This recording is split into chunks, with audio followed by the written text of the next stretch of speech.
নমস্কাৰ আপোনালোক সকলোকে পুনৰবাৰ স্বাগতম নাছমাই মছজিদ বন্ধুসকল পুলকতে চাওক আজি সন্ধিয়াৰ 7টা গুৰুত্বপূৰ্ণ খবৰ। প্ৰথমটো খবৰ, নৰেন্দ্ৰ মোদী থকালৈকে ডি ফুটাৰে হিন্দু বাঙালীৰ নম এডালো লৰাব নোৱাৰে। হিমন্ত বিশ্ব শৰ্মা আৰু ৰঞ্জিত কুমাৰ দাস বিজেপিত থকালৈকে একো কৰিব নোৱাৰে হিন্দু বাঙালীক। ডি ফুটাৰ থকা হিন্দু বাঙালীক লৈ এই বিস্ফোৰক মন্তব্য মন্ত্ৰী ৰঞ্জিত দাসৰ। ডি ফুটাৰ থকা হিন্দু বাঙালীক লৈ মন্ত্ৰী ৰঞ্জিত কুমাৰ দাসৰ বিস্ফোৰক মন্তব্য। ৰঞ্জিত দাসে কয় যে নৰেন্দ্ৰ মোদী থকালৈকে ডি ফুটাৰ হিন্দু বাঙালীৰ নম এডালো লৰাব নোৱাৰে। হিমন্ত বিশ্ব শৰ্মা ৰঞ্জিত দাস বিজেপিত থকালৈকে একো কৰিব নোৱাৰে হিন্দু বাঙালীক। হিন্দু বাঙালী ডি ফুটাৰক অসমৰ পৰা বিতৰণ কৰাটো দূৰৰে কথা। এতিয়া হিন্দু ফুটাৰে কোনো টেনশ্যন ল'বলগীয়া নাই বুলি মন্তব্য কৰে ৰঞ্জিত দাসে। লগতে সংখ্যালঘু সংগঠন আমচুকৰ কটাক্ষ মন্ত্ৰী ৰঞ্জিত দাসৰ। তেওঁ এই সন্দৰ্ভত কয় যে আমচুৱে যেতিয়া প্ৰতিবাদ কৰে তেওঁলোকে সমগ্ৰ মুছলমানৰ বাবে প্ৰতিবাদ কৰে, কিন্তু কেতিয়াও গৰিয়া মৰিয়া দেখি বা ভটিয়াৰ হৈ মাত নামাতে আমচুৱে। ডি ফুটাৰ থকা হিন্দু বাঙালীক লৈ মন্ত্ৰী ৰঞ্জিত দাসৰ এই বিস্ফোৰক মন্তব্য। পৰৱৰ্তী খবৰ, সাধাৰণ জনতাৰ ওপৰত পুনৰ মাধমাৰ। পুনৰ সুৰাসুৰে বৃদ্ধি পাইছে অত্যাৱশ্যকীয় সামগ্ৰীৰ দাম। পনীৰৰ মূল্য প্ৰতি কেজিত 600 টকালৈকে বৃদ্ধি পাইছে। লগতে বৃদ্ধি পালে কণীৰ দাম। প্ৰতি প্লেট কণীৰ দাম বৃদ্ধি পাইছে 30 টকাকৈ। আৰু লগতে বৃদ্ধি পাইছে গাখীৰৰ দাম। প্ৰতি লিটাৰ গাখীৰৰ দাম বৃদ্ধি পাইছে 10 টকাকৈ। পূৰ্বৰ 70 টকাৰ গাখীৰ এতিয়া 80 টকাত প্ৰতি লিটাৰ কিনিব লাগিব গ্ৰাহকসকলে। সীতাজখলাৰ গাখীৰত 10 টকাকৈ দাম বৃদ্ধি পাইছে। পৰৱৰ্তী খবৰ, কৰিমগঞ্জ জিলাৰ নাম পৰিৱৰ্তনক লৈ আজি 12 ঘণ্টীয়া বন্ধৰ আহ্বান জনাইছিল দল সংগঠনে। 2024 চনত কেবিনেট বৈঠকত কৰিমগঞ্জ জিলাৰ নাম পৰিৱৰ্তন কৰি ৰখা হৈছিল শ্ৰীভূমি। আৰু শ্ৰীভূমিত আৰক্ষী আৰু প্ৰতিবাদকাৰীৰ মাজত উত্তপ্ত পৰিস্থিতি। প্ৰশাসনৰ বাধা নেওচি ৰাজপথত হাজাৰ হাজাৰ লোকৰ উত্তাল প্ৰতিবাদ। প্ৰশাসনৰ বাধা নেওচি ৰাজপথত হাজাৰ হাজাৰ লোকৰ উত্তাল প্ৰতিবাদ। শ্ৰীভূমিত আৰক্ষী আৰু প্ৰতিবাদকাৰীৰ মাজত উত্তপ্ত পৰিস্থিতি। কৰিমগঞ্জ জিলাৰ নাম সলনি কৰি শ্ৰীভূমি নামাকৰণ কৰাক লৈ সাব্যস্ত কৰে প্ৰতিবাদ। আৰু এই প্ৰতিবাদক লৈ প্ৰশাসনে জাৰি কৰিছিল 163 ধাৰা। প্ৰশাসনৰ বাধা নেওচি ওলাই আহিল হাজাৰ হাজাৰ লোক। আজি 12 ঘণ্টীয়া শ্ৰীভূমি বন্ধৰ আহ্বান জনাইছিল দল সংগঠনে। আৰু এই বন্ধৰ সমৰ্থনত প্ৰতিবাদকাৰীৰ ৰুদ্ৰ ৰূপ। পৰিস্থিতি হৈ পৰিছে অনিয়ন্ত্ৰিত। আৰু পৰিস্থিতি নিয়ন্ত্ৰণ কৰিবলৈ আটক কৰা হৈছে কেইবাগৰাকীও প্ৰতিবাদকাৰীক। দৰ্শকসকল, আৰু বহুতো গুৰুত্বপূৰ্ণ খবৰ আছে। তাৰ আগতে আপোনাক জনাওঁ যে যদি আপুনি এতিয়ালৈকে এইটো ভিডিঅ'ত লাইক কৰা নাই তেন্তে এতিয়াই ভিডিঅ'টোত লাইক কৰি দিয়ক। আৰু এনেকুৱা ধৰণৰ ভিডিঅ'সমূহ নিতৌ চাবলৈ চেনেলটো ছাবস্ক্ৰাইব কৰি কাষত থকা বেল আইকনটো প্ৰেছ কৰি ৰাখক।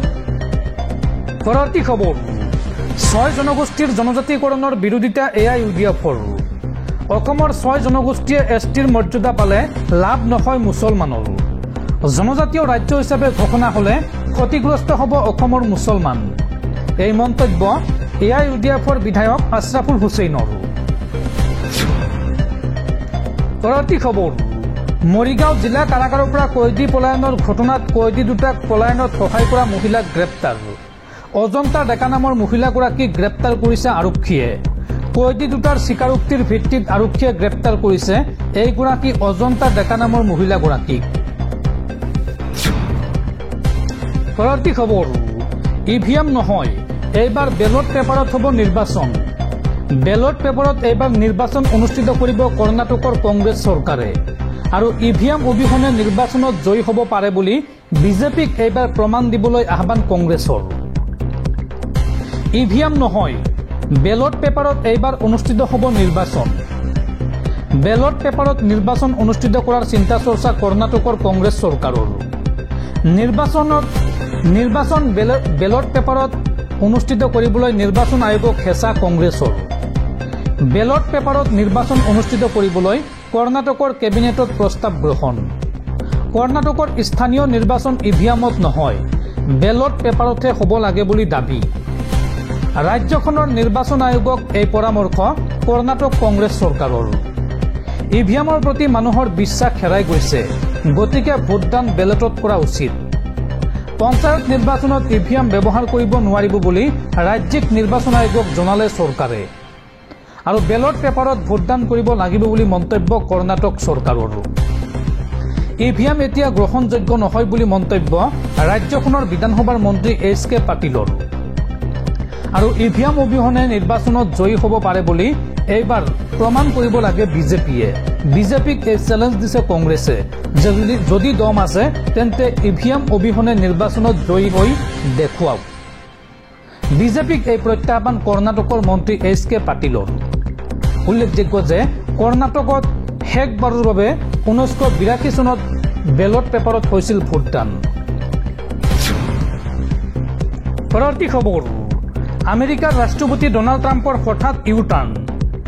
ডনাল্ড ট্ৰাম্পে কয় যে মই সদায় প্ৰধানমন্ত্ৰী মোদী আৰু ভাৰতৰ বন্ধু হৈ থাকিম। শুল্ক বিবাদৰ মাজতে মাৰ্কিন ৰাষ্ট্ৰপতি ডনাল্ড ট্ৰাম্পৰ এই ডাঙৰ মন্তব্য। আমেৰিকাৰ ৰাষ্ট্ৰপতি ডনাল্ড ট্ৰাম্পে ভাৰতক লৈ আগবঢ়াইছে এক ডাঙৰ মন্তব্য। 5 ছেপ্টেম্বৰত তেওঁ কয় যে আমেৰিকাই ভাৰত আৰু ৰাছিয়াক চীনৰ হাতত হেৰুৱাইছে। কেইঘণ্টামানৰ পাছতে তেওঁ স্পষ্ট কৰি দিয়ে যে ভাৰতক লৈ তেওঁ অতি হতাশ, কাৰণ ভাৰতে এতিয়াও ৰাছিয়াৰ পৰা বৃহৎ পৰিমাণৰ তেল ক্ৰয় কৰি আছে। এই কাৰণে তেওঁৰ চৰকাৰে ভাৰতৰ ওপৰত বৃহৎ শুল্ক আৰোপ কৰিছে বুলি ট্ৰাম্পে দাবী কৰে। অৱশ্যে সমালোচনাৰ মাজতে ডনাল্ড ট্ৰাম্পে প্ৰধানমন্ত্ৰী নৰেন্দ্ৰ মোদীৰ সৈতে ব্যক্তিগত সম্পৰ্কক আলোকপাত কৰে। তেওঁ কয় যে প্ৰধানমন্ত্ৰী মোদীৰ সৈতে তেওঁৰ বহুত ভাল সম্পৰ্ক আছে, তেওঁ এজন মহান ব্যক্তি। ট্ৰাম্পে শেহতীয়াকৈ প্ৰধানমন্ত্ৰী মোদীৰ হোৱাইট হাউচ ভ্ৰমণৰ কথাও স্মৰণ কৰে। সংবাদ মাধ্যমে যেতিয়া তেওঁ ভাৰতৰ সৈতে পুনৰ সম্পৰ্ক উন্নত কৰিবলৈ সাজু নেকি বুলি প্ৰশ্ন সোধাত ডনাল্ড ট্ৰাম্পে উত্তৰ দিলে যে এই ক্ষেত্ৰত তেওঁ সদায় সাজু আছে। মোদী এজন অতি ভাল প্ৰধানমন্ত্ৰী। এই সময়ত তেওঁৰ কিছুমান কথা ট্ৰাম্পৰ ভাল লগা নাই, কিন্তু ভাৰত আৰু আমেৰিকাৰ সম্পৰ্ক অতি শক্তিশালী আৰু বিশেষ, ইয়াত চিন্তাৰ কোনো কাৰণ নাই। ট্ৰাম্পে লগতে কয় যে ভাৰতকে ধৰি বহু দেশৰ সৈতে বাণিজ্যিক আলোচনা ভালদৰে চলি আছে আৰু ইয়াৰ ফলাফল ইতিবাচক হৈ আহিছে। তেওঁ কয় যে আমেৰিকা আৰু ভাৰতৰ সম্পৰ্ক বৰ্তমান কিছু কঠিন পৰ্যায়ত আছে। পৰৱৰ্তী খবৰ, প্ৰমোদ বড়োৰ কাৰ্যকালত BTCত দুৰ্নীতিৰ পাহাৰ। বিগত 5 বছৰে সম্পূৰ্ণ নহল প্ৰায় 100তকৈও অধিক প্ৰধানমন্ত্ৰী আৱাস গৃহ। BTC নিৰ্বাচনৰ প্ৰাকক্ষণত জনতাৰ ক্ষোভ। BTC নিৰ্বাচনৰ গৰম বতাহৰ মাজতে আন এটা ডাঙৰ খবৰ। দুৰ্নীতি নিৰ্মূলৰ আশ্বাসেৰে গাদী দখল কৰা প্ৰমোদ বড়োৰ কাৰ্যকালত BTCত দুৰ্নীতিৰ পাহাৰ। নিৰ্বাচনী প্ৰচাৰৰ মাজতে ওদালগুৰি ৰৌতাত জনতাৰ ক্ষোভ। ৰৌতা পৰিষদীয় সমষ্টিৰ বড়োবজাৰ VCDCত দুৰ্নীতিৰ অভিযোগ। UPPLৰ প্ৰাৰ্থী নীলোৎপল স্বৰ্গীয়াৰীৰ সমষ্টিৰ বঙালী গাঁৱত অসম্পূৰ্ণ PMAYৰ ঘৰ। বিগত 5 বছৰে সম্পূৰ্ণ নহল প্ৰায় 100তকৈও অধিক প্ৰধানমন্ত্ৰী আৱাস গৃহ।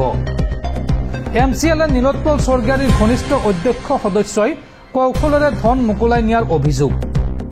পূৰ্বৰ পাৰিষদ আৰু বৰ্তমানৰ প্ৰাৰ্থী নীলোৎপল স্বৰ্গীয়াৰীয়ে জনতাৰ অভিযোগক নিদিলে গুৰুত্ব।